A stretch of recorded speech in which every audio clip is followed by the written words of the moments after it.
Assalamualaikum warahmatullahi wabarakatuh. Salam sehat untuk kita semua. Kita bertemu lagi di pertemuan kali ini dan materi kita hari ini adalah mengenai analisis keuangan.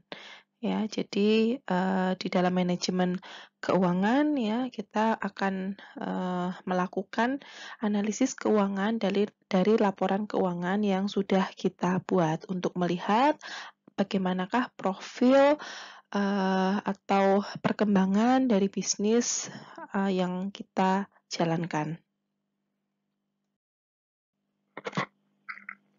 Nah, kenapa kita perlu melakukan atau mengelola keuangan dengan baik ya?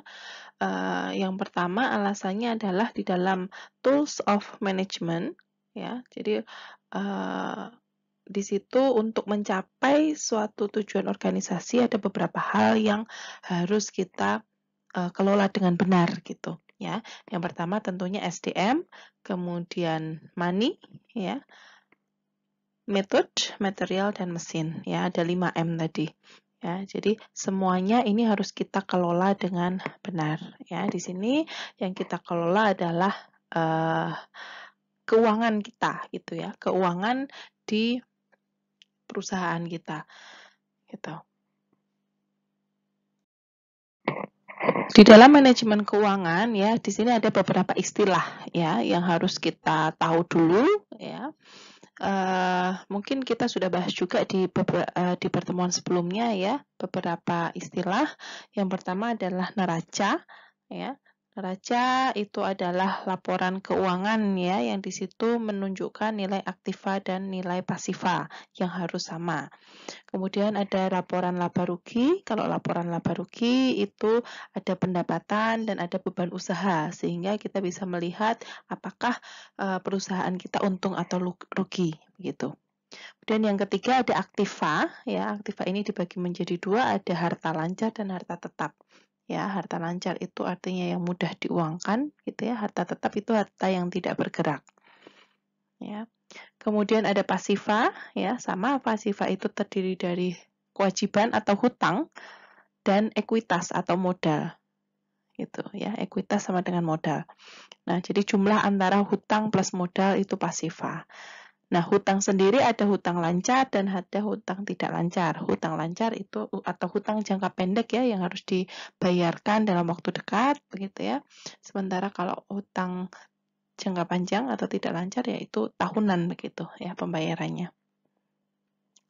Kemudian yang kelima ada indikator-indikator di analisis keuangan ya. Nanti ada ROE, Return on Equity, ROE, Return on Asset, kemudian TOR, ya, Turnover Ratio, ya, itu nanti kita akan mempelajari di slide berikutnya. Kemudian ada Current Ratio, ada Quick Ratio, ya. Itu beberapa indikator yang kita hitung yang bisa menunjukkan bagaimana posisi keuangan perusahaan kita.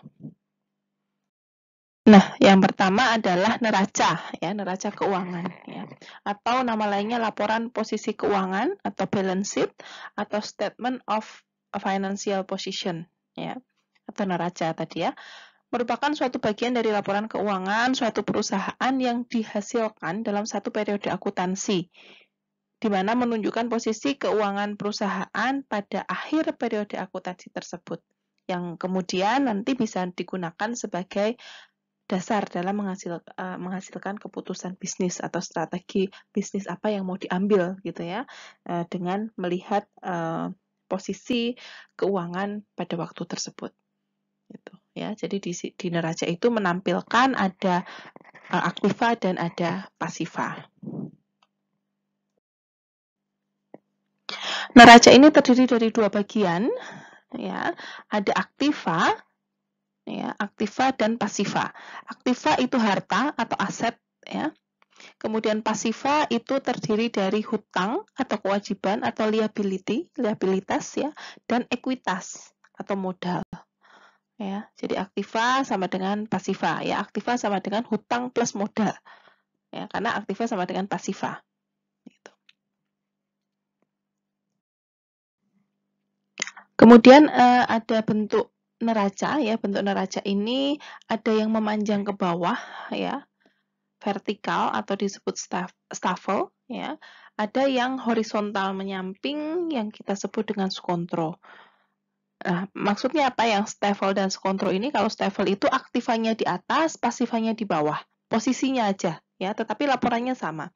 Sementara kalau skontro itu aktifannya di kiri, pasifannya di kanan. Ya, tetapi isinya sama ya, cuma penempatan aktiva dan pasifanya. Ya, kalau staffel itu di atas bawah ya, kalau skontro itu kanan kiri begitu. Ini yang contoh yang skontro ya, yang skontro artinya kanan kiri ya. Nah, aktiva di sini ya, aktiva di kiri, pasifanya di kanan. Ya, aktiva itu terdiri tadi penulisannya ya dari harta lancar ya ke harta tetap. Ya, harta lancar itu ada uang kas, ya piutang dagang misalnya ya, dan persediaan barang. Ya, itu kan mudah diuangkan ya, makanya disebut dengan harta lancar atau aset lancar. Sementara yang di bawahnya adalah harta tetap ya, ada tanah, bangunan, inventaris gitu ya. Jadi diurutkan penulisannya dari harta lancar ke harta tetap. Kemudian di total, ada total aktiva berapa. Nah, kemudian yang bagian kanan ya, itu terdiri dari hutang plus ekuitas ya, kewajiban plus ekuitas. Yang ditulis yang hutang dulu ya, hutang jangka pendek dan hutang jangka panjang ya, urutannya tadi hutang lancar dan hutang tidak lancar ya, jangka pendek dan jangka panjang. Ya, kemudian ketemu total hutangnya, lalu ada ekuitas. Nah, ekuitas itu ada modal pemilik dan ada laba. Ya, laba dari perhitungan laba rugi tadi. Ya, jadi dari perhitungan laba rugi kita dapat laba berapa nanti dimasukkan ke sini. Sehingga nanti ada total ekuitas. Nah, total pasiva ini dihitung dari total hutang plus total ekuitas. Ya, jadi di sini neracanya ya, ini yang aktiva di kiri, pasiva di kanan. Jadi total aktiva dan pasiva ini harus sama. Ini yang model skontro. Kemudian untuk neraca yang model staffel ya, di sini yang membedakan hanya posisinya ya, penulisan aktivanya di atas, kalau pasifanya di bawah ya. Untuk penyusunannya urutan dari harta lancar ke harta tetap itu juga sama. Ya, harta lancar ya, dari yang lancar dulu kemudian yang tetap gitu ya. Dan kewajiban juga dari yang jangka pendek ke jangka panjang ya. Kemudian di atasnya juga tetap harus dituliskan ya, itu laporan apa ya, misalnya neraca Apotek Setiabudi per kapan, periodenya tetap harus dituliskan ya. Baik yang model skontro maupun yang staffel sama ya. Jadi harus ada judulnya dan harus ada periodenya gitu. Selanjutnya adalah laporan laba rugi ya, atau income statement atau profit and loss statement ya, adalah bagian dari laporan keuangan suatu perusahaan yang dihasilkan pada satu periode akuntansi. Di situ menjabarkan ada pendapatan dan beban perusahaan sehingga nanti akan menghasilkan suatu laba atau rugi yang bersih. Ya, tadi kalau misalnya pendapatannya lebih besar daripada beban usaha, maka akan untung gitu ya, akan dapat laba. Tetapi kalau sebaliknya berarti rugi gitu. Selanjutnya ini untuk contoh laporan laba rugi ya. Jadi di sini ada nama perusahaannya ya, Apotek Setiabudi, kemudian ada judulnya laporan apa, perhitungan laba rugi dan periodenya. Ya, ini periode 31 Desember 2020. Nah, di dalam laporan laba rugi di sini mencatat ada penjualan, kemudian ada beban usaha. Ya, penjualan, pemasukan, pengeluaran, dan ketemunya nanti laba. Jadi misalnya saja di sini ada penjualan cash, ada penjualan kredit begitu. Ya, jadi dalam 1 tahun selama periode 2020 ditulis berapa total penjualan cash-nya dan berapa total penjualan kredit. Nah, misalnya adalah 200 juta misalnya. ya, total penjualannya dalam setahun. Nah, kemudian ada yang namanya HPP, harga pokok penjualan. Jadi ini kalau kita ada misalnya kalau kita beli obat gitu ya, berapa persediaan yang kita beli, kemudian kita jual laku 200 juta tadi misalnya, ya. Jadi ini harga pokoknya ya, harga pokok harga kita beli. Nah, di sini untuk menghitung HPP atau harga pokok penjualan ya, harga pokok penjualan ini dihitung dari persediaan awal ditambah pembelian bersih selama 1 tahun dikurangi dengan persediaan akhir. Ya, jadi misalnya persediaan awalnya itu kalau misalnya 0 ya, misalnya ini apotek baru gitu ya, apotek baru misalnya 0, ya berarti persediaan awalnya 0, kemudian nanti pembelian bersih misalnya berapa? 150 ya, 150, kemudian persediaan akhir di akhir periode Desember 2020 misalnya, ya ini tinggal 50 misalnya, ya. Jadi HPP-nya adalah misalnya tadi ini awal belum punya ya, jadi selama 1 tahun kita beli 150, kemudian ternyata di akhir tahun itu sisa 50, berarti yang terjual kan 100 gitu ya, harga pokok penjualnya 100. Nah, untuk apotek yang sudah berjalan ya, persediaan awal ini dihitung dari persediaan akhir di tahun sebelumnya. Jadi misalnya ini tahun Desember 2020, maka persediaan awalnya adalah stok opnam ya, hasil stok opnam di Desember 2019 ya. Jadi persediaan awal itu dari sisa tahun sebelumnya ya. Jadi awalnya ya di sini misalnya saja ini 25 juta. Ya, kemudian dalam 1 tahun beli 150 sehingga persediaan akhirnya itu 50 juta dikurangi. Sehingga HPP-nya adalah persediaan awal dikurangi pembelian bersih dikurangi persediaan akhir. Ya, jadi 25 ditambah 150 dikurangi 50, jadi 125 juta. Ya, jadi HPP-nya adalah 125 juta. Nah, jadi artinya adalah 125 juta ini kita jual ya, karena kita ambil profit keuntungan tadi, kita jualnya kita dapat 200 juta. Gitu. Sehingga selisih antara penjualan dengan HPP itu adalah laba kotor. Jadi 200 dikurangi 125 itu adalah laba kotornya atau 75 juta ini laba kotor. Begitu. Ya. Ya, laba kotor, kemudian laba kotor dikurangi beban usaha, ya, beban usaha itu nanti ketemu laba bersih. Nah, di sini komponen beban usaha adalah biaya-biaya yang dikeluarkan untuk operasional perusahaan. Ya, misalnya ada gaji, sewa, kemudian pemakaian suplai kantor, biaya asuransi, biaya iklan, biaya listrik, telepon, air gitu. Ya, itu semua berapa biaya yang dikeluarkan gitu. Ya, di total ya berapa ya. Di sini contohnya saja total biaya usahanya selama 1 tahun ya, karena ini laporan kita 1 tahun artinya semuanya ini apabila per bulan juga dikalikan 12 jadi 1 tahun. Jadi total biaya usahanya 50 juta misalnya ya, sehingga laba bersihnya adalah laba kotor dikurangi total beban usaha, ketemunya 25 juta ya. Jadi ini contoh laporan perhitungan laba rugi ya. Jadi laba kotor ya itu dari penjualan dikurangi HPP, kemudian dikurangi beban usaha nanti ketemu laba bersih. Gitu. Kemudian ya, mengapa analisis finansial ini diperlukan? Ya, ada beberapa alasan ya kenapa kita harus melakukan analisis keuangan. Yang pertama untuk melihat bagaimanakah likuiditas dari apotek. Likuiditas itu artinya bagaimana kemampuan apotek untuk melunasi hutang jangka pendeknya. Ya, jadi untuk misalnya hutang obat itu perputaran keuangannya itu cukup atau tidak untuk melunasi hutang-hutang jangka pendeknya. Kemudian yang kedua, bagaimana solvabilitas ya, bagaimana solvabilitas apotek. Jadi artinya adalah apakah apotek tersebut bisa atau tidak melunasi hutang jangka panjangnya.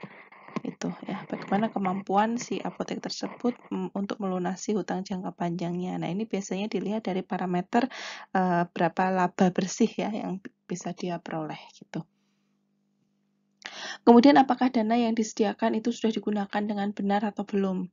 Ya, jadi apakah harta kita atau harta plus hutang plus modal ya yang kita tanamkan di situ itu sudah bisa memberikan keuntungan atau belum gitu. Kemudian seberapa efisienkah aset tersebut dikelola ya. Jadi kita punya aset ya atau harta tadi ya sudah benar belum pengelolaannya begitu. Ya. Dan yang kelima adalah apakah sudah mendapatkan profit yang cukup atau belum ya. Ya udah laba sih, tetapi misalnya cuma tidak bisa labanya cuma sedikit gitu misalnya. Nah, itu bisa kita lihat ya. Nah, kemudian untuk analisis laporan keuangan ya, ini dibagi menjadi beberapa indikator gitu ya. Nah, jadi untuk analisa keuangan ini kita melihatnya dari laporan keuangan yang sudah kita buat ya. Jadi dari laporan laba rugi, dari laporan neraca gitu ya, kita bisa melihat berapa nilai-nilainya, kemudian kita bisa lakukan analisis keuangan. Ya, yang pertama test of overall performance ya. Jadi di sini ada dua indikator. Yang pertama adalah return on equity atau perolehan atas modal sendiri dan perolehan atas harta. Ya, jadi modal kita sendiri yang kita keluarkan, misalnya kita punya 100 juta ya yang kita keluarkan gitu ya. Nah, pengembaliannya seberapa banyak gitu ya. Kemudian kalau ROA ya, return on asset ya, itu yang pengembalian atas harta. Harta itu kan modal plus hutang ya. Jadi di sini total hartanya adalah apakah sudah efisien atau belum ya penggunaan hutang plus modalnya gitu. Nah, untuk perhitungannya ya return on equity ini dihitung dari penghasilan bersih ya atau laba bersih dibagi modal ya. Jadi ROE itu dibagi modal. Nah, rasio ini mengukur apakah ya dana yang diinvestasikan ke dalam apotek tersebut telah digunakan secara efektif ya. Jadi nilainya ya minimal adalah sebesar 18% ya. Kemudian yang kedua, kalau return on asset ya, jadi mengukur apakah semua dana yang tersedia baik hutang maupun modal sudah digunakan secara efektif atau belum. Nah, di sini ROA itu dihitung dari laba bersih ya atau penghasilan bersih sama dibagi total harta dikali 100% ya. Jadi ini untuk menghitung perolehan atas modal dan perolehan atas harta. Kemudian adalah yang kedua ya, tes daya laba atau test of profitability. Nah, ini menunjukkan kemampuan apotek dalam menutup biaya yang dikeluarkan ya, yang akhirnya dapat meningkatkan laba apotek. Nah, di sini ada dua indikator, ada persentase laba kotor dan persentase laba bersih. Nah, kalau persentase laba kotor ya laba kotor dibagi penjualan kali 100%. Ya, kalau persentase laba bersih ya laba bersih dibagi penjualan dikali 100%. Ya, untuk persentase laba kotor ini nilainya sekitar 20-30%. Ya, jadi agar bisa menutup biaya operasional gitu.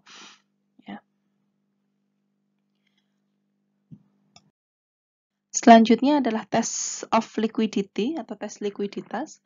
Jadi untuk mengukur suatu bisnis dalam membayar hutang lancarnya apabila sudah jatuh tempo ya. Dia bisa nggak nih melunasi hutang jangka panjang, hutang lancarnya atau hutang jangka pendeknya itu apabila sudah jatuh tempo. Nah, yang pertama indikatornya adalah rasio lancar ya atau current ratio membandingkan antara harta lancar ya sebuah apotek yang memberikan uang tunai ya untuk membayar hutang lancarnya dengan hutang itu sendiri. Jadi dihitungnya adalah dari harta lancar dibagi kewajiban lancar. Ya, harta lancar dibagi hutang lancarnya. Ya, ini sebaiknya antara 2 sampai dan 3,8 gitu. Ya, artinya harta lancarnya itu lebih banyak daripada hutangnya. Ya, jadi kita sudah punya uang untuk membayar hutang jangka pendeknya. Gitu. Ya. Jadi lebih dari 2. Kemudian kalau quick ratio atau rasio cepat, ya, rasio cepat sama dengan rasio lancar, tetapi QR ini merupakan tes yang lebih keras terhadap likuiditas apotek.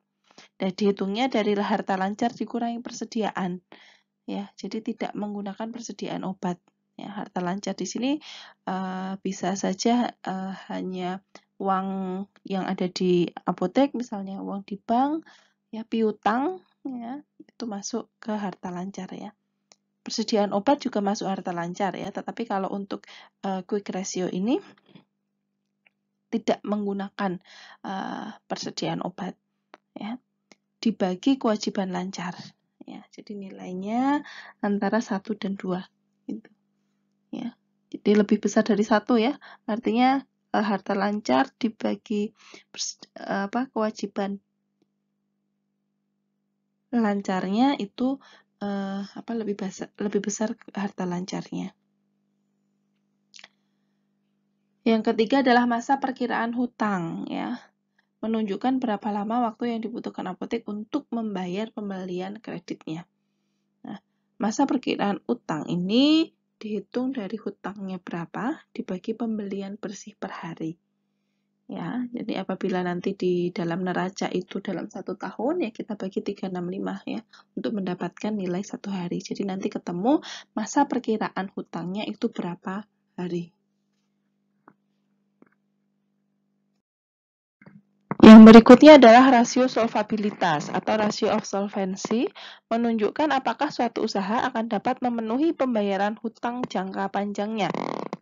Ya, jadi di sini rasio solvabilitas ini dihitung dari total pinjaman dibagi modal pemilik. Ya, pinjamannya berapa, modal yang dikeluarkan oleh pemilik itu berapa. Ya, jadi nilainya sebaiknya kurang dari 80% ya. Tapi untuk apotek yang baru saja berdiri nilainya bisa saja lebih dari 100% ya, karena total pinjamannya lebih besar daripada modalnya. Ya, misalnya kita cuma punya 50 juta tetapi kita memerlukan uangnya itu 200 juta misalnya. Ya, artinya yang sisanya dari 50 juta tadi kita pinjem gitu ya. Maka kalau kondisi seperti ini nanti RS-nya bisa sampai 300% ya. Total pinjamannya 150, lah modal kita sendiri cuma 50. Ya, jadi bisa 300% ya. Nanti nilainya ini dari tahun ke tahun akan berkurang gitu ya. Artinya modal yang kita miliki semakin banyak karena kita mendapatkan laba. Selanjutnya adalah tes efisiensi atau test of efficiency. Nah, di sini seberapa efisienkah apoteker menggunakan hartanya ya. Jadi untuk melihat hal tersebut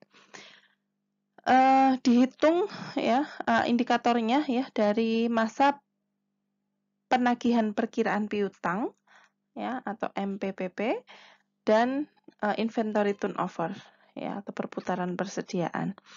Nah, kalau masa penagihan perkiraan piutang ini ya merupakan perkiraan jumlah hari rata-rata yang diperlukan apotek untuk menagih piutangnya ya.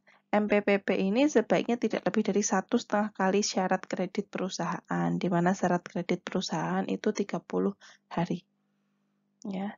Jadi ini untuk melihat bagaimana kemampuan orang yang berhutang ke kita itu dia cepat nggak balikinnya gitu ya. Kalau banyak yang dihutang dan tidak dibayar kan itu akan menjadi kerugian bagi apotek ya. Makanya ini juga indikator ini perlu kita hitung.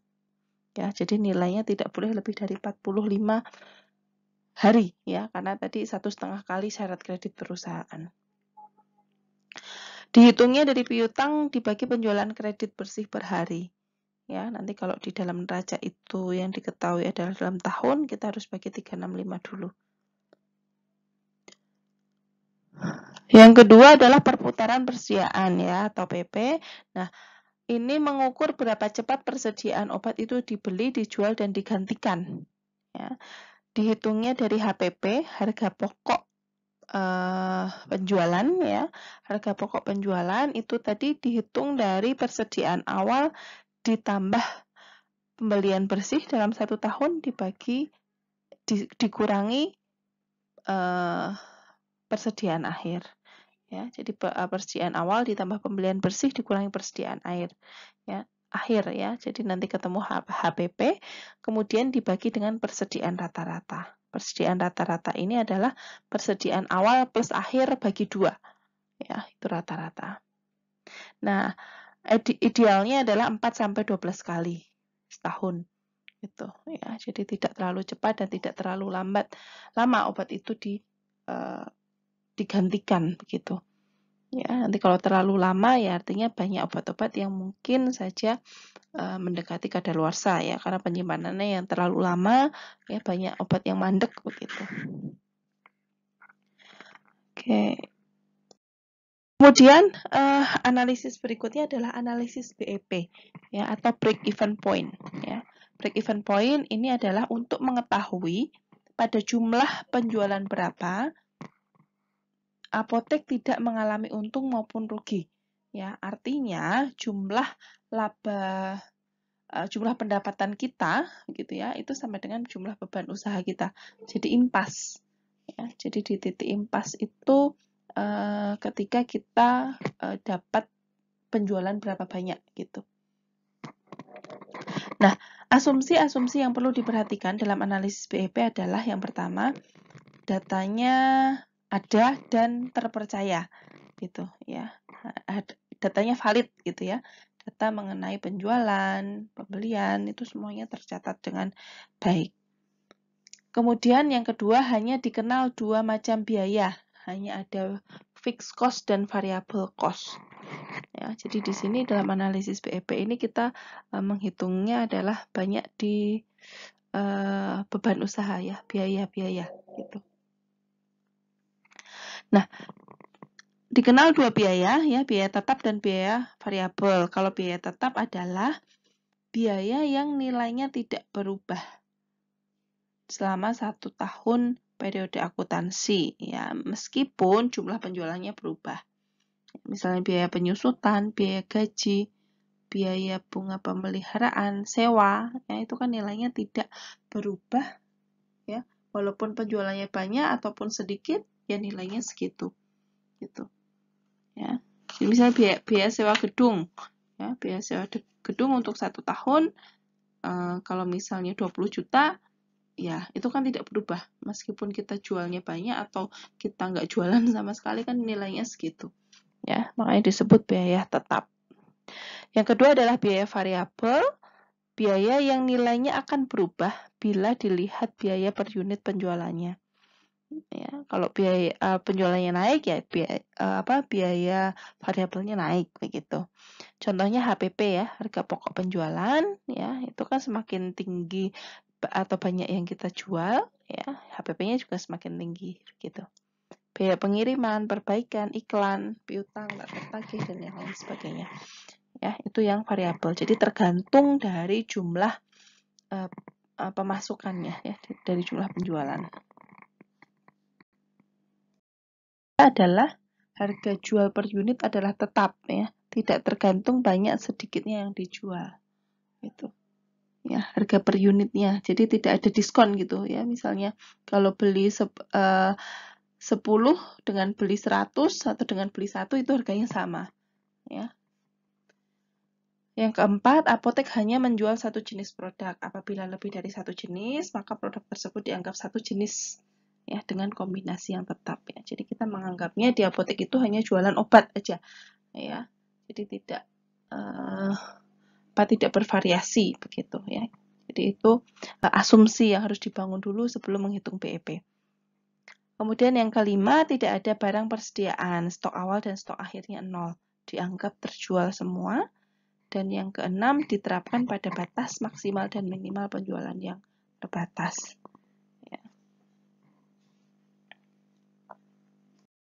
Nah, Untuk analisis BEP ya, harus kita cari dulu mana yang termasuk komponen fixed cost dan mana yang komponen variable cost. Ya, jadi misalnya ada data dari neraca atau dari laporan laba rugi, kita masukkan dulu mana yang masuk fixed cost, mana yang masuk variable cost. Gitu. Ya, di sini fixed cost-nya misalnya gaji, sewa, asuransi, biaya bunga, biaya pemeliharaan gedung, biaya penyusutan, ya itu masuk dalam fixed cost ya, karena tidak terpengaruh banyak atau sedikitnya barang yang dijual. Sementara variable cost itu HPP ya. HPP ini jelas berpengaruh ya. Karena semakin tinggi penjualan ya HPP-nya juga semakin naik.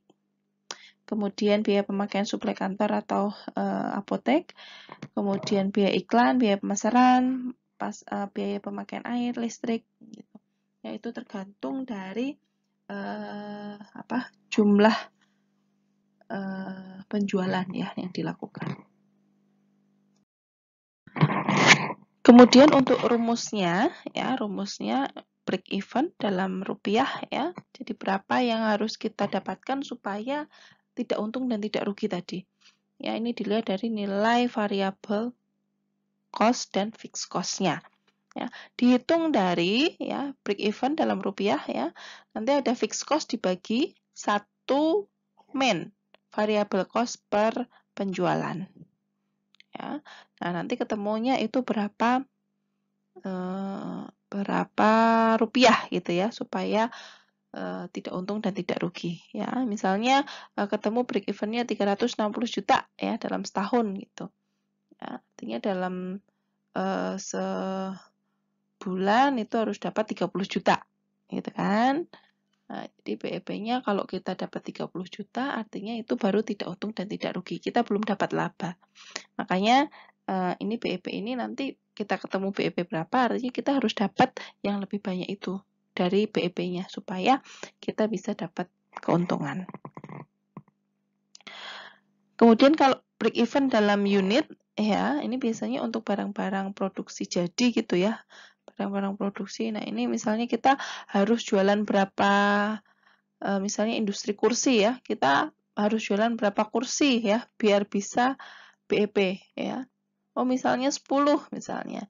Ya, 10 kursi baru BEP misalnya. Artinya kalau kita cuma sekali produksi cuma bikin 5 ya itu masih rugi gitu. Ya, jadi minimal 10 baru BEP. Artinya kalau ada pesanan di atas 10 baru kita bisa buatkan gitu ya. Jadi nggak rugi. Nah, untuk break even dalam unit ini dihitung dari fixed cost dibagi penjualan min variable cost. Tuh, ya nanti akan ketemu berapa unit ya. Kalau di apotek mungkin nanti ketemunya adalah berapa persen ya. Misalnya 80% produk itu harus terjual semua baru bisa BEP misalnya. Ya, jadi ini rumusnya ya bisa diingat-ingat. Ini adalah payback period ya. Payback period ini dihitung dari total investasi dibagi laba bersih. Ya, jadi nanti bisa balik modalnya ya. Payback period ini adalah waktu balik modal. Ya, jadi nanti ketemu berapa tahun gitu. Ya, payback periodnya 3 tahun misalnya. Ya, artinya ya sudah kembali ya total investasi yang kita keluarkan ya itu sudah bisa kembali ya dalam waktu payback period tadi ya 3 tahun kah 2 tahun gitu ya. Idealnya adalah 2 tahun itu sudah balik modal atau sudah payback period gitu. Nah, untuk lebih jelasnya ya kita bisa lihat di analisis keuangannya ya. Jadi di laporan laba rugi dan laporan neraca ya. Jadi kita nanti akan coba menghitung beberapa indikator ya yang tadi sudah disampaikan di awal ya. Kemudian ya kita buat kesimpulan begitu ya. Nah, ini untuk perhitungan laba ruginya ya. Laporan laba ruginya per 31 Desember 2018. Nah, di sini ada penjualan cash 635 juta, ada penjualan kredit 200 sehingga total penjualannya 900. ya. Kemudian ada HPP ya, HPP tadi dihitung dari persediaan awal ditambah pembelian bersih selama 1 tahun dan ada persediaan akhir. Ya, jadi ketemu HPP-nya adalah 612. Sehingga laba kotor dari penjualannya adalah 295 juta. Kemudian laba kotor ini dikurangi dengan beban usaha ya, beban usaha totalnya ya, beban usaha untuk 1 tahun itu adalah 250 juta ya, sehingga laba bersih yang diperoleh adalah sebesar 45 juta ya. Jadi laba kotor tadi 295 dikurangi biaya usaha 250 ya, sehingga ketemunya 45 juta. Ini untuk laba bersih dalam 1 tahun. Berikut contoh neracanya ya dari apotek ABC tadi ya per 31 Desember 2018 ya. Di sini sudah ada aktiva dan pasivanya ya. Aktivanya berupa kas ya dan uang di bank, kemudian piutang, persediaan obat, inventaris ya dan inventaris kendaraan. Kemudian pasivanya ya, itu ada hutang obat, ada hutang bank dan ada hutang yang lain. Nah, kemudian ada ekuitas ya. Ada modal pemilik ya yang disetorkan di awal. Kemudian ada laba yang diperoleh dari perhitungan laba rugi tadi dan ada perhitungan laba ditahan. Ya, jadi laba ditahan ini merupakan keuntungan dari apotek yang diperoleh ya. Kemudian ada total kewajiban dan ekuitas. Ya, di sini ada 235 dan nilainya ini adalah sama dengan nilai aktivanya 235 sekian. Gitu. Ya. Nah, kita masih ingat ya, nilai aktiva dan pasiva itu harus sama. Kemudian kita lakukan perhitungan ya untuk apotek ABC ini analisis keuangannya. Yang pertama adalah untuk menghitung ROE ya. ROE ini penghasilan bersih atau laba bersih ya dibagi modal total ya dikali 100% ya. Tadi laba bersihnya 45 juta, total modalnya kita lihat dari neraca ya 98 juta sehingga nilai ROE-nya adalah 46%. Ya, nilai ini lebih besar dari 18% ya, menunjukkan bahwa dana yang diinvestasikan oleh pemilik ya telah digunakan secara efektif. Dan yang kedua adalah ROA ya, return on asset. Ini laba bersih per total harta kali 100%. Ya, laba bersihnya ada 45 juta dibagi total hartanya 235 sehingga nilai ROA ini adalah 19%. Ya, nilainya sudah di atas 12% menunjukkan bahwa semua dana yang tersedia ya oleh apoteker ya, baik hutang maupun modalnya sudah digunakan secara efektif. Berikutnya adalah test of profitability ya, tes daya laba. Ya, ada persentase laba kotor dan persentase laba bersih ya. Jadi tadi rumusnya adalah laba kotor dibagi total penjualan ya dikali 100% ya. Di sini tadi laba kotornya 295 ya, dilihat dari laporan laba rugi ya dibagi total penjualan 907 ya, nilainya adalah 32%. Nilainya ini menunjukkan bahwa persentase penjualan sudah dapat menutup ongkos dan laba apotek gitu ya, 20-33%. Kemudian ada persentase laba bersih ya, ini laba bersih dibagi total penjualan ya. Laba bersihnya 45 juta, total penjualannya 907 sehingga persentase laba bersihnya 4,96%.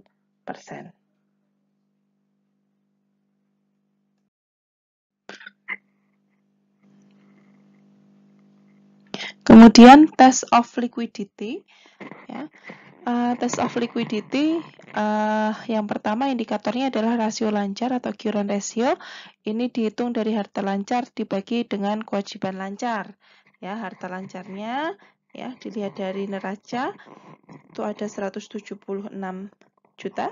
Kemudian kewajiban lancarnya ada 137 juta. Ya, nilainya ini kurang dari 2, jadi artinya adalah apotek ini memiliki masalah dalam membayar hutang lancar secara tepat waktu. Ya, jadi molor-molor gitu ya.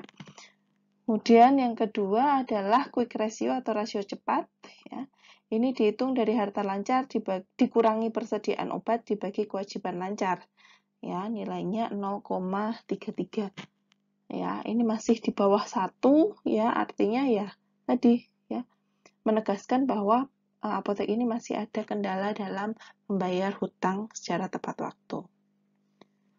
Kemudian masa perkiraan utang ya, ini dihitung dari perkiraan hutang dibagi pembelian bersih per hari.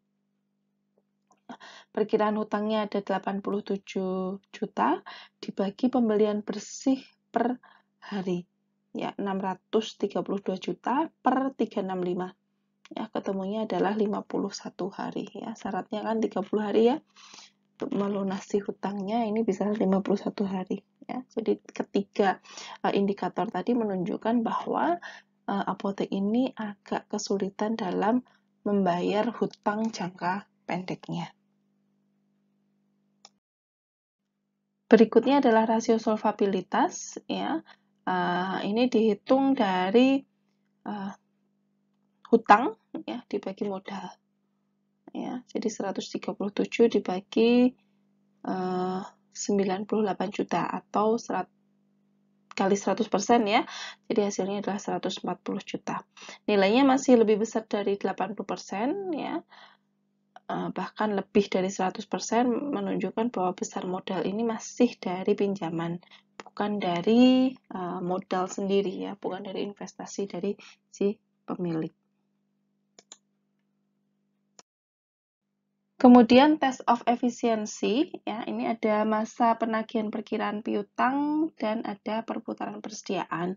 Nilai MPPP-nya adalah jumlah piutang dibagi penjualan kredit bersih per hari. Ya, jadi di sini dibagi 365 hari sehingga diperoleh masa penagihan perkiraan piutangnya adalah 46 hari. Ya, tadi harus memenuhi syarat kredit perusahaan ya. Jadi harus 1,5 kali 30 hari atau 45 hari. Ya.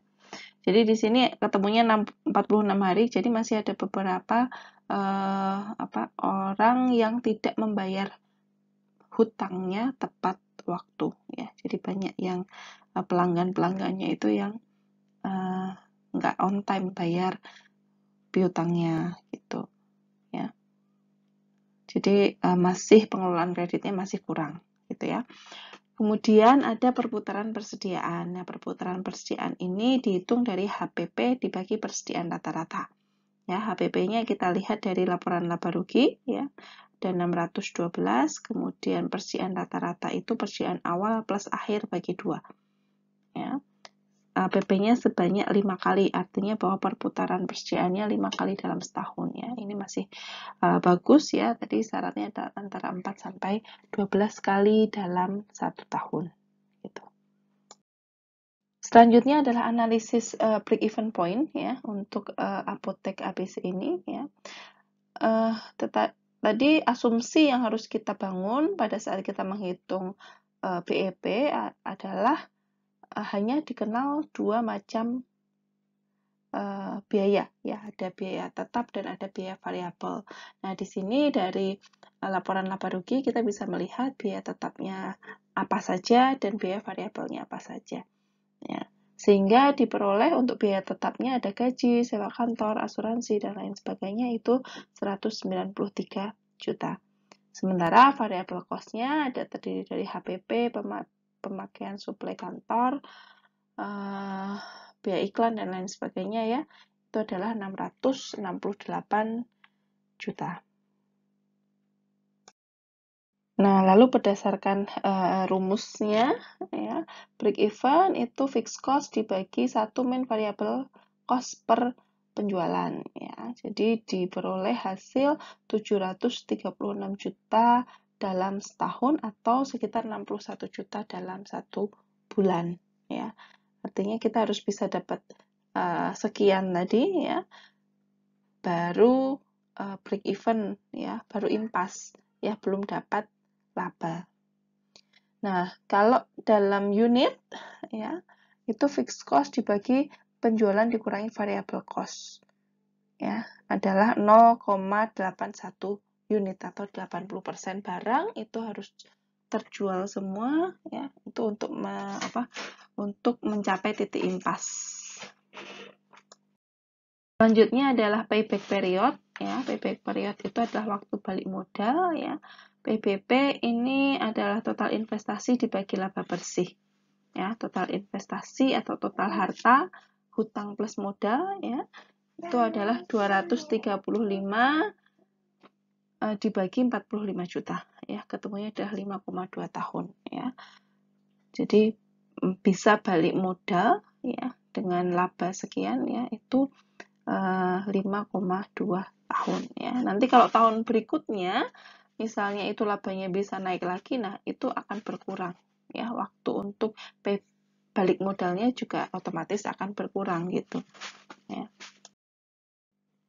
Nah, dari indikator-indikator yang sudah kita hitung tadi ya, jadi kita bisa melihat bagaimana sih posisi keuangan di apotek kita ya.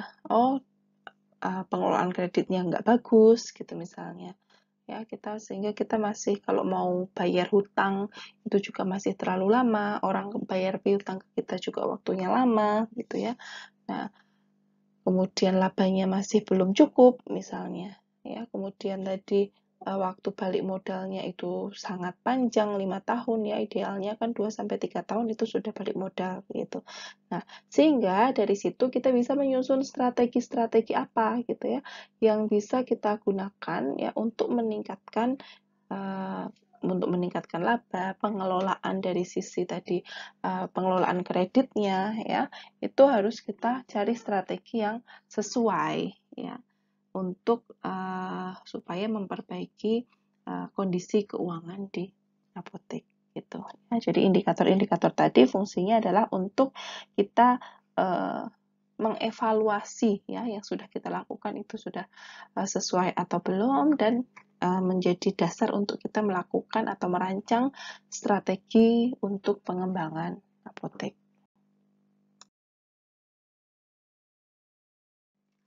Demikian yang dapat saya sampaikan untuk analisis keuangan. Ya, semoga bermanfaat. Terima kasih atas perhatiannya dan mohon maaf apabila ada kekurangan. Ya, kita bertemu di pertemuan berikutnya. Salam sehat untuk kita semua. Assalamualaikum warahmatullahi wabarakatuh.